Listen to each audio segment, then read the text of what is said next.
Stéphane, oui? Ah, ça vous est déjà arrivé, on prononce votre prénom et en réalité vous retournez comme s'il y avait une urgence quelconque, sans imaginer que d'autres personnes pouvaient avoir le même prénom et que ce n'était pas à vous que ça s'adressait. Ça s'appelle un biais cognitif, c'est-à-dire que notre cerveau a appris, quand on était des préhistoriques dans la jungle, à avoir des raccourcis de survie. Et effectivement, quand on nous appelle par notre prénom, c'en est un.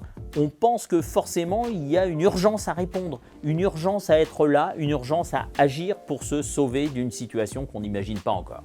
Ces biais cognitifs nous habitent tous, nous les humains. Vous êtes des humains, les gens autour de vous sont des humains, je suis un humain. Je vais vous montrer comment ça marche. Je vais vous demander par exemple de ne pas imaginer un ballon rose. Pas de chance. Vous avez toutes et tous construit un ballon rose dans votre tête. C'est obligatoire. Ne levez pas la main gauche. Ah, ça vous y arrivez.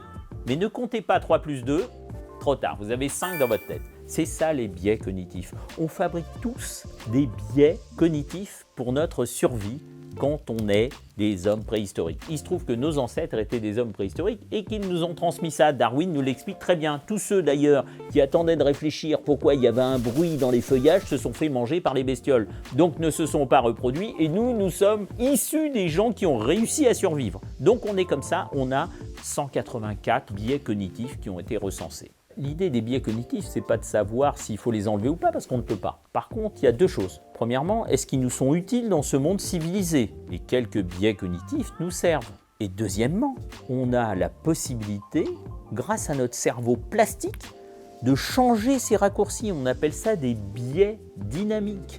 Et quelquefois d'ailleurs, les gens l'utilisent en nudge, c'est-à-dire en nous faisant croire qu'on le fait instinctivement, mais en changeant nos circuits du cerveau. Je vous donne un exemple de nudge. Dans l'aéroport d'Amsterdam, les gens en avaient marre que les garçons, dont je fais partie, fassent pipi autour de la pissotière.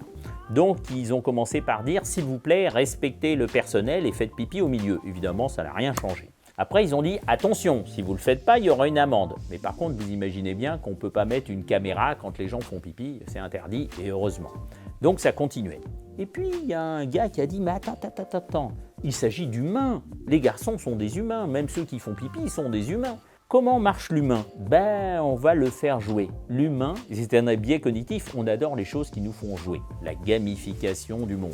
Et ils ont mis une petite mouche, une petite cible au milieu de la pissotière. Et tous les garçons se sont mis spontanément à viser la mouche, à viser la cible, et n'ont plus mis de pipi tout autour. C'est ça un nudge. Et en réalité, quand vous utilisez plusieurs fois ce système, les gens prennent l'habitude, donc changent leur biais cognitif qui est de ne pas faire attention à la pissotière.